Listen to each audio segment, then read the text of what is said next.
물 위를 걸어오신 예수님이란 제목으로 같이 은혜를 나누고자 합니다. 1997년에 제임스 카메론 감독의 로맨스 영화 타이타닉은 실화를 모티브로 한 영화입니다. 전 세계 흥행을 이끌었고, 여러분, 이 영화는 아카데미 11개 부분의 상을 수여했으며 작품성도 인정받았습니다. 어느 칠흑 같은 어두운 밤에 배는 빙산을 발견하지 못하고 그만 충돌하고 말았습니다. 배는 두 쪽으로 갈라져서 가라앉기 시작합니다. 이 비극적인 상황 속에서 많은 영웅들이 있었습니다.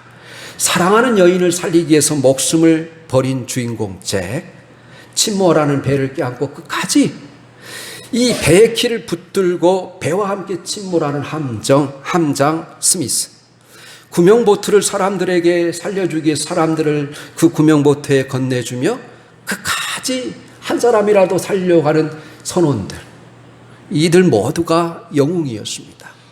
그런데 목회자인 저에게 있어서 가장 감명 깊은 장면은 뭐냐면, 마지막 순간까지 악기를 붙들고 음악을 연주하던 악사들이었습니다. 그런 상황에서도 그들은 악기를 연주하며 사람들의 마음을 안정시킵니다. 그들 중에 이 찬양의 가사를 통해서 하늘의 거룩한 소망을 바라보도록 촉구했던 이 단장 월라스라는 사람은 실존했던 그리스도인이었습니다.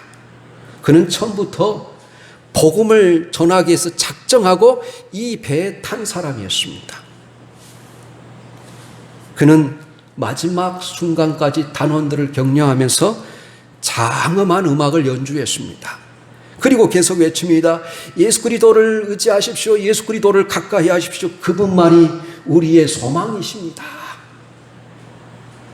사람들은 이 마지막 침몰하는 이 배에서 이 찬양을 통해서 메시지를 듣습니다. 그 마지막 찬양이 뭐냐면, 내 주를 가까이 하려 함은 십자가 짐 같은 고생이나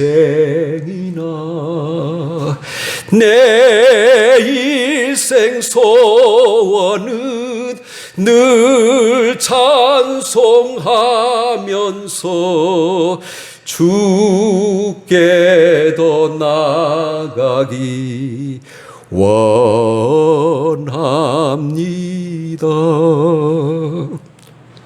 전성에 가는 길 험하여도 생명길 대난이 은혜로다. 천사날 부르니 늘 찬송하면서 주께 더 나아가기 원합니다. 여러분, 이 마지막까지 이 찬송이 울려 퍼지는 거예요. 단원들은 이 음악을 연주하면서 끝까지 이렇게 외칩니다. 예수님, 그분을 의지하십시오. 예수님, 그분만이 우리의 소망이십니다. 여러분, 언젠가 우리가 이 세상이라는 배는 다 자초하고 무너지게 돼 있어요. 이 세상이라는 이 배를 타고 살면서 소망의 근거를 잘못 알고 있는 사람들, 그래서 이 세상이 무너질 때 아무것도 의지할 수 없는 사람들에게 예수님은 소망이십니다. 메시지를 토해낼 수 있는 영성이 우리에게 필요한 것입니다. 그리스도인들은 이런 영웅이어야 합니다. 그래서 많은 사람들을 옳은 대로 돌아오게 하는 자는, 다니엘이 뭐라고 말합니까? 하늘의 저 별처럼 영원히 빛날 것이다. 그렇게 이야기해요. 오늘 본문 앞에는 오병이어의 기적이 나타나고 있습니다. 제가 이 부분을 뛰어넘고 오늘 이 부분을 설교하는 이유는 맥주감사절 날 오병이어의 기적을 가지고 하나님 앞에 감사를 올리려고 하기 때문에 그렇습니다. 오늘 여러분 45절에 보면 이렇게 시작하지 않습니까? 예수께서 즉시 제자들을 재촉하사 자기가 무리를 보내는 동안에 배 타고 앞서 건너편 벳세다로 가게 하시고, 그렇게 말합니다. 이 예수님이 재촉하셔서 제자들은 지금 건너편으로 배를 타고 가십니다. 그런데 우리가 47절 48절에 보면 바다 가운데 갑자기 파도가 일었습니다. 큰 바람이 불었습니다. 제자들은 이 본능적으로 목숨을 지키기 위해서 사투를 벌여야만 했습니다. 그들은 괴롭게 노를 젓고 있었어요. 이것이 예수님의 명령에 순종한 결과입니다. 우리가 하나님의 명령에 순종하며 살아가면서도 고난을 당할 수 있다는 거예요. 시련을 당할 수 있다는 것입니다. 이것이 순종의 결과였어요. 우리는 예수님을 믿고 신앙적으로 순종하여 양심의 소리에 따라 살기로 했기 때문에 삶이 더 어려워질 때가 있습니다. 그래서 바다 한가운데서 공고하게 노를 젓는 것 같은 이 삶의 상황 속에 처해질 수 있다는 거예요. 그럴 때 우리는 무엇을 해야 할까요? 올바로 살려고 몸부림쳤지만 바다에 포유하는 오늘 이 고통 가운데 있는 제자들처럼 우리가 그런 상황에 처해졌을 때 우리는 무엇을 해야 할까요? 어떻게 해야 할까요? 오늘 본문은 이런 상황 가운데 있는 제자들에게 예수님이 어떻게 하셨는지를 먼저 생각할 때 우리는 소망을 가질 수 있습니다. 첫 번째로 이런 어려운 상황 가운데 있을 때 무엇을 우리는 제일 먼저 기억해야 되냐면 예수님이 이 모든 상황을 보고 계신다는 것. 그리고 예수님이 우리를 도우러 오실 것이라는 걸 잊지 말라는 거예요. 오늘 제자들이 큰 폭풍을 만나 괴로이 노를 젓고 있을 때 보시고 예수님은 반드시 찾아온다는 사실을 발견할 수 있습니다. 어쩌면 이 풍랑 속에서 이렇게 고생하는데 예수님은 어디에 계시고 우리에게 이런 풍랑을 가운데 인도하셨을까? 제자들은 원망했을지도 모릅니다. 그러나 성경 기자는 예수님이 제자들을 보고 계셨다는 거예요. 실제로 예수님은 이 갈릴리 바다가 보이는 산 위에 올라가셔서 기도하시고 계셨고 그날은 보름달이 여러분 환하게 바다를 비추고 있었기 때문에 예수님은 즉 바다 가운데 지금 괴로이 노를 젓고 있는 제자들을 볼 수 있었습니다. 46절에 보면 무리를 작별하신 후에 기도하러 산으로 가시니라 이렇게 되어 있어요. 여러분 이 복음서와 똑같은 내용을 요한복음은 어떻게 기록하고 있냐면 이 오병이어를 통해서 굶주린 백성들을 여러분 배부르도록 먹이셨을 때 이 군중들이 요한복음에 의하면 예수님을 왕으로 모시려고 했어요. 예수님은 그것을 뿌리치고 지금 조용하게 하나님과 홀로 있는 시간, 아버지 하나님과 엎드리는 시간을 갖기 위해서 기도하러 가셨다는 거예요. 이렇게 괴로이 노를 젓고 있을 때 예수님은 모든 것을 보시고 계신다는 걸 우리가 항상 잊지 마시기를 예수님의 이름으로 권면합니다. 그래서 여러분 예수님은 어떤 일을 하셨느냐면 이 사실이 무엇을 의미하냐면 예수님은 제자들을 미리 바다 건너편으로 보내시고 그 수많은 여러분 장정들만 5천 명이 모였잖아요. 이 수많은 무리들을 직접 주님이 흩으셨습니다. 그리고 나서 주님은 제자들을 곧 따라가거나 아니면 홀로 쉬기 위해서 편안한 것을 찾으신 것이 아니라 기도하기 위해서 산으로 올라갔다는 거예요. 그래야 주님은 이 하나님과 깊은 교제를 위해서 당신이 이 정치적인 메시아가 아니라 참으로 사람들을 긍휼히 여기고 불쌍히 여기시며 그들을 구원하기 위해서 오신 메시아라는 것을 확인하게 됩니다. 그리고 세상에 여러분 여론과 사단의 유혹을 이겨나갈 힘을 얻고자 하나님 아버지께 기도한 것입니다. 뿐만 아니라 기도하신 후에 이 풍랑으로 인해 힘들게 노젓고 있는 제자들을 보시고 무리를 걷는 이적을 통해 그들을 찾아오셔서 구원하십니다. 이것은 하나님의 능력을 덧입는 길은 기도 외에는 없다는 것을 제자들에게 보여주시기 위한 또 귀한 사건이기도 합니다. 그래서 여러분 마가복음 9장에 의하면 여러분 날 때부터 선천적으로 여러분 말도 못하고 여러분 간질까지 걸려서 여기저기 쓰러지는 그 아이를 제자들이 고치지 못하잖아요. 그럴 때 이 주님이 뭐라고 말합니까? 할 수 있거든요. 무슨 말이냐? 믿는 자에게는 능치 못한 일이 없느니라 하시면서 제자들이 묻습니다. 주님, 왜 우리는 이 아이를 고칠 수가 없었습니까? 주님 뭐라 그래요? 기도 외에는 이런 유가 나타날 수 없느니라. 마가복음 9장 29절에 그렇게 말하죠. 사랑하는 교우 여러분, 우리는 이런 주님의 모습을 보고서 이 땅에서 맡은 일에 최선을 다해야 되겠지만 어떤 주어진 일을 우리가 하기 전에 하나님 앞에 나아가 그분의 말씀을 듣고 그분의 능력을 힘넣는 시간을 우리가 가져야 된다는 것을 보여주는 것이죠. 하나님 앞에 나아가 홀로 기도하는 시간을 가져야 된다는 것입니다. 우리 주님은 그렇게 바쁘고 분주한 사역 가운데서도 마가복음 1장 35절에 보면 새벽 미명에 하나님께 한적한 곳을 찾아서 기도하셨다. 그렇게 돼 있어요. 우리도 하루를 시작하기 전에 기도하셨으면 좋겠습니다. 교회에 나와서 새벽 기도를 하든 여러분 골방에 들어가서 기도를 하시든 기도하셔야 됩니다. 우리는 예수님을 사랑한다고 말하면서 언제나 우리를 돕기 위해서 우리 곁에 계시는 주님을 의식하지도 못하고 찾지도 않습니다.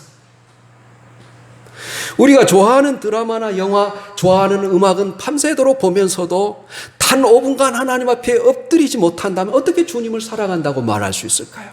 우리가 여유 있을 때 커피를 마시고 친구들과 수많은 시간을 수다를 떨면서도 단 5분도 하나님 앞에 엎드리지 못한다면 어떻게 우리가 주님을 사랑하는 주님의 제자들이라고 말할 수 있겠습니까? 평소에 우리가 주님께 기도하지 않는 사람은 어렵고 곤란한 일을 당해도 기도할 수 없어요. 이 기도하는 습관이 있는 사람이 여러분 참으로 어려울 때도 기도할 수 있어요. 그래서 가장 지혜로운 사람은 어떤 사람이냐? 바로 곤란한 일을 당할 때 기도하는 것입니다. 그리고 즐거운 일이 있을 때 찬송하는 것이죠. 그래서 솔로몬은 이렇게 말해요. 형통한 날에는 기뻐하고 공고한 날에는 되돌아보아라. 이렇게 말해요. 전도서 7장 14절 말씀입니다. 따라서 세상 사람들이 이 바쁜 일들로 스트레스를 받으면 더 여러분 시끄러운 곳에 가서 춤을 추지 않습니까? 그런데 우리 믿는 사람들은 조용한 곳, 한적한 곳으로 나와 하나님 앞에 기도하셔야 돼요.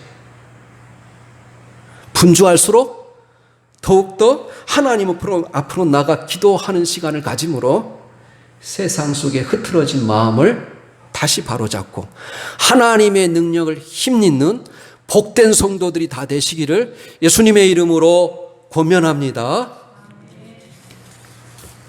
그래서 첫 번째 대지는 뭐였냐면 하나님이 모든 것을 보시고 계시기 때문에 그분 앞에 나가 기도하라는 거예요. 두 번째로 우리가 이런 어려운 상황에 처했을 때 기억해야 될 것은 하나님은 우리를 애면하시지 아니하시고 예수님은 곧 우리를 구하러 오신다는 것을 기대해야 된다는 거예요. 48절입니다. 우리 48절 같이 다시 한번 읽겠습니다. 시작. 바람이 거스림으로 제자들이 힘겹게 노젓는 것을 보시고 밤 사경쯤에 바다 위로 걸어서 그들에게 오사 지나가려고 하시매. 이렇게 되어 있습니다. 산 위에서 제자들을 바라보시고 기도하신 이 주님은 기도만 하셨을까요? 아닙니다. 찾아오셨습니다. 행동으로 옮기셨습니다. 그래서 오늘 48절에 보면 세 가지 동사가 나와요. 보시고, 그 다음에 바다 위로 걸어서 그들에게 오사. 이렇게 되어 있어요. 보시고, 걸어서 그들에게 오사. 이렇게 되어 있어요. 보고만 계시지 않는다는 거예요. 반드시 우리에게 도움이 필요할 때 주님은 찾아오신다는 거예요. 때로 도우실 분을 보내셔서 우리를 어려움에서 건져내시기도 하십니다. 이스라엘 백성들이 애굽에서 노예 생활로 인하여 힘든 노동으로 인하여서 부르짖을 때 그때 하나님은 모든 힘든 상황을 보시고 아시고 들으셨다라고 성경은 이야기하고 있어요. 그래서 인간 목자 모세를 보내셔서 애굽에서 구원해 내셨습니다. 힘든 노동에서 건져주셨습니다. 바로의 압제로부터 꺼내주셨습니다. 이 풀무불 같은 이 고난에서 그들을 건져주셨습니다. 우리 한번 출애굽기 3장 7절 8절 말씀 올려주시면 같이 읽겠습니다. 출애굽기에서 가장 중요한 말씀, 출애굽기의 주제입니다. 이 말씀이 우리 같이 읽습니다. 시작. 여호와께서 이르시되 내가 애굽에 있는 내 백성의 고통을 분명히 보고 그들이 그들의 감독자로 말미암아 부르짖음을 듣고 그 근심을 알고 내가 내려가서 그들을 애굽인의 손에서 건져내고 그들을 그 땅에서 인도하여 아름답고 광대한 땅, 젖과 꿀이 흐르는 땅, 곧 가나안 족속, 헷 족속, 아모리 족속, 브리스 족속, 히스 족속, 여부스 족속의 지방에 데려가로 하노라. 예. 여러분 오늘 보면 고통을 분명히 보고 부르짖음을 듣고 근심을 알고 내가 내려가서 그들을 건져내어 바로 젖과 꿀이 흐르는 가나안 땅으로 데려가려 하노라 그러는 거예요. 오늘 본문에 보면 밤 사경쯤이었습니다. 이 밤 사경은 3시쯤 새벽 3시를 가리켜요. 가장 어두운 밤, 이제 곧 여러분 새벽이 밝아오려는 그 순간에 이 어둠의 절정의 시간에 주님이 찾아오시는 거예요. 제자들이 모든 것을 포기했을지도 모르는, 이제 주님의 도움 없이는 영영이 좌절할 수밖에 없는 그 시간에 주님은 그들에게 찾아오셨어요. 때때로 내가 주님께 도움을 요구하는 시간과 주님이 찾아오는 시간이 차이가 있을 수 있어요. 우리는 안타깝게 지금 이 순간의 도움을 기다리지만 주님이 아직 도움의 때가 아니라고 하실 수도 있음을 기억해야 합니다. 여러분 바닷가에 수영장에서 응급구조 요원들의 통해서 듣는 이야기입니다. 사람들이 물에 빠져 헤맬 때 그들을 즉시 가서 구조하지 않습니다. 그들이 힘이 빠져서 이제 여러분 힘이 다 없어질 때 구조할 때 그들을 쉽게 구조할 수 있다는 거예요. 시간이 조금 지나 그가 지쳐있을 때 구조를 해야 쉽게 구조를 할 수 있다는 겁니다. 우리는 지금 도와달라고 안타깝게 하나님 앞에 간구하지만 주님은 아직 주님이 간섭할 때가 아니라고 말씀하실지도 모른다는 것이죠. 그러나 기억할 것은 주님이 반드시 찾아오신다는 것입니다. 주님의 도우심은 우리에게 반드시 임한다는 사실, 조금만 더 이겨내야 하는 것이죠. 여러분 어떤 할머니가 독일 라렌스부르크의 여러분 나치 수용소에서 있었던 일들을 이렇게 간증합니다. 그 수용소 안에 랍비 한 명이 있었습니다. 그는 자기 동족들에게 여러분 포기하지 마십시오. 주님은 반드시 우리를 도와주시러 오실 것입니다. 격려하며 기도와 찬양을 인도했습니다. 이 랍비는 노래를 잘 하지는 못했지만 아주 좋아했습니다. 그가 즐겨하던 찬양은 밤은 지나가리, 밤은 지나가리, 새벽은 밝아오리, 메시아는 오시리, 곧 오시리. 이 가사의 곡이었습니다. 사람들은 처음에 그를 존경하고 따르며 그의 메시지에 용기를 얻었습니다. 그의 서툰 찬양조차도 소망이 되었습니다. 그러나 시간이 지날수록 사람들은 지치기 시작했습니다. 동료들이 가스 처형실로 여러분 들어갈 때마다 그것을 바라보며 그들은 분노했습니다. 그들은 랍비를 저주하기 시작합니다. 아니 하나님이 어디 있단 말이에요? 우리가 이렇게 고통을 당하는데 당신이 말하는 하나님은 어디 계신단 말이에요? 사람들은 랍비를 늙은 영감이라고 비난하며 저주까지 합니다. 그리고 다시는 예배를 드리러 오지 않습니다. 그러나 랍비는 혼자서 계속 기도하고 혼자 찬양을 했습니다. 그들이 도저히 살아날 것 같지 않는 절망의 한순간 어느 날 2차 대전이 종료되고 수용소의 문이 열리면서 그들이 해방되었습니다. 랍비를 늙은 영감이라고 조롱하고 저주했던 유대인들은 그를 껴안고 무등을 태우며 갑자기 기적이 일어난 수용소에 나오면서 찬양을 합니다. 밤은 지나가리. 밤은 지나가리. 새벽은 밝아오리. 메시아는 오시리 곧 오시리. 사랑하는 교회 여러분, 주님은 곧 오실 것입니다.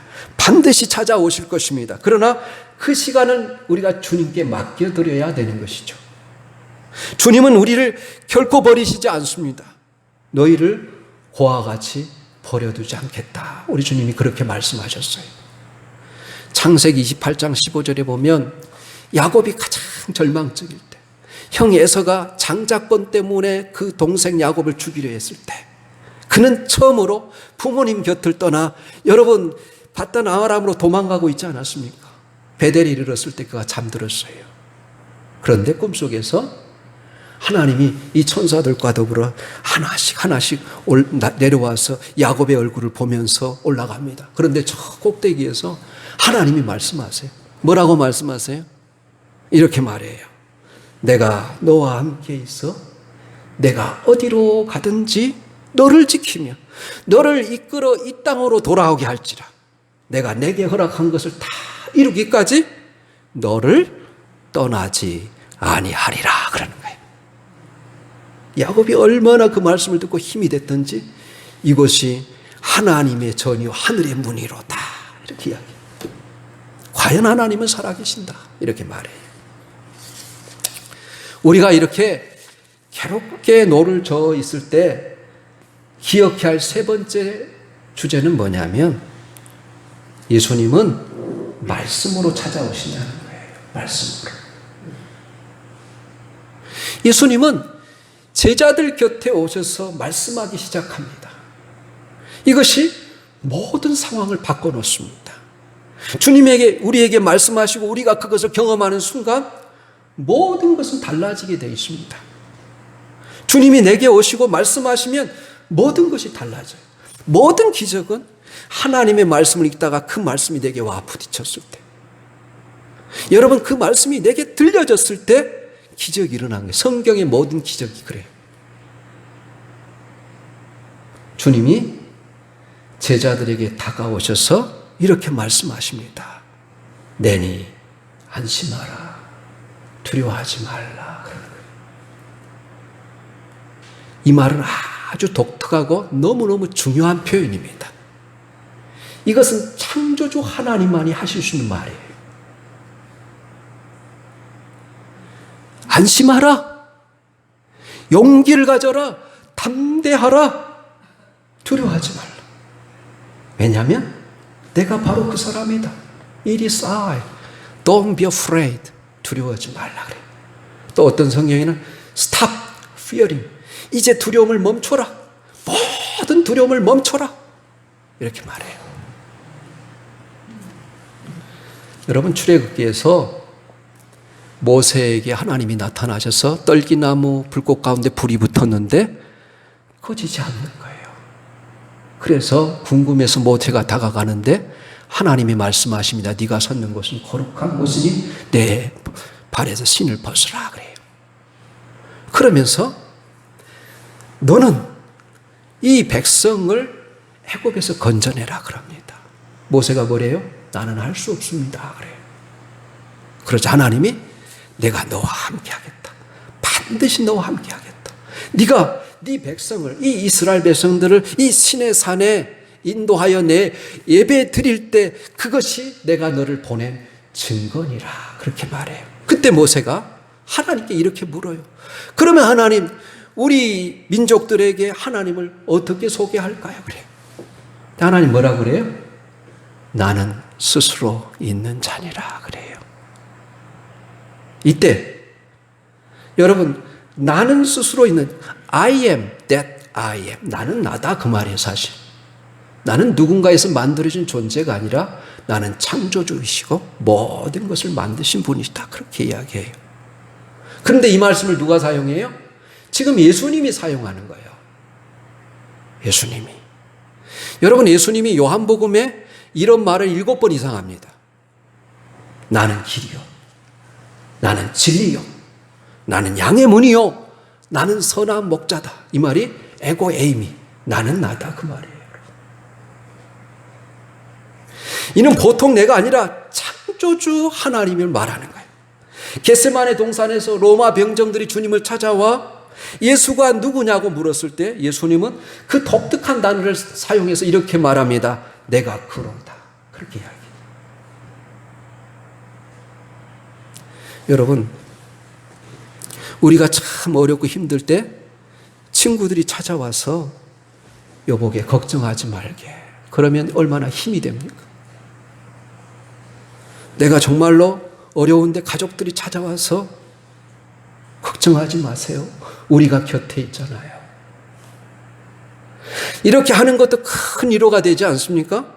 하물며 온 만유의 이 만물의 주인이신 이 전능하신 하나님이 우리 곁에 다가오셔서 말하는 거예요. 나다.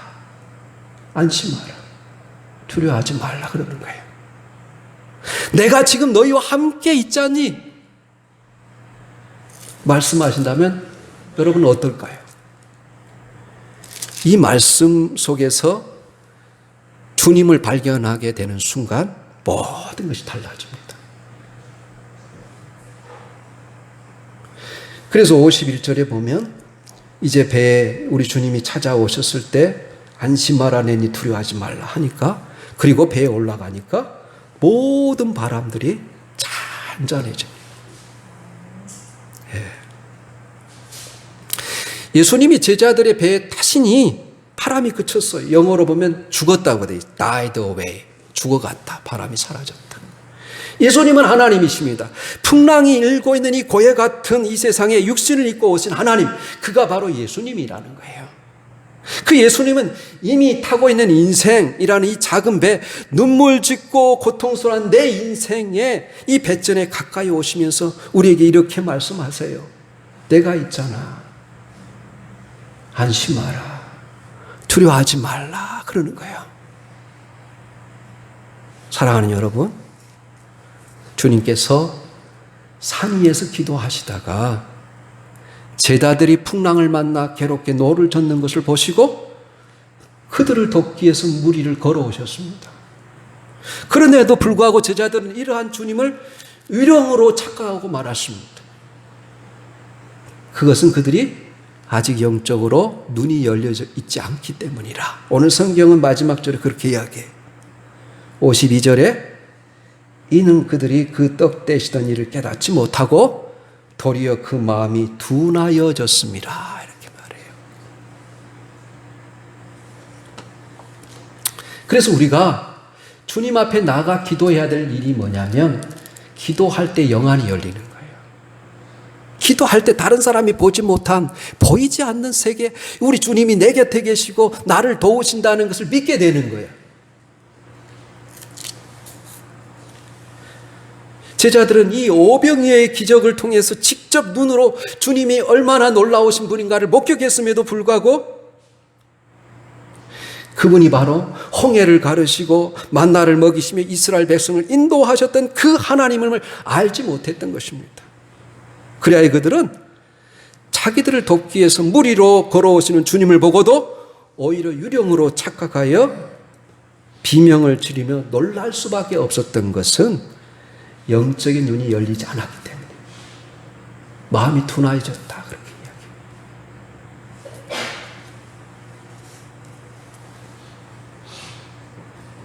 우리 마지막으로 한번 요한복음 14장 1절하고 히브리 13장 6절 말씀 찾아보고 있겠습니다.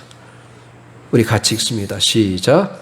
너희는 마음에 근심하지 말라. 하나님을 믿으니 또 나를 믿으라. 히브리서 13장 6절입니다. 그러므로 우리가 담대히 말하되 주는 나를 돕는 이시니 내가 무서워하지 아니하겠노라. 사람들이 내게 어찌하리요. 우리가 어떤 어려움 가운데 있습니까? 여러분 코로나로 인해서 얼마나 많이 고생하십니까? 이 거친 생활고에 여러분 얼마나 우리를 돕기 위해서 반드시 찾아오시는 주님이심을 잊지 마시기를 바랍니다. 그리하여 인생의 풍랑을 잠재우시는 그 능력과 은혜를 깊이 누리는 성도들이 다 될 수 있기를 예수님의 이름으로 축원합니다. 아멘.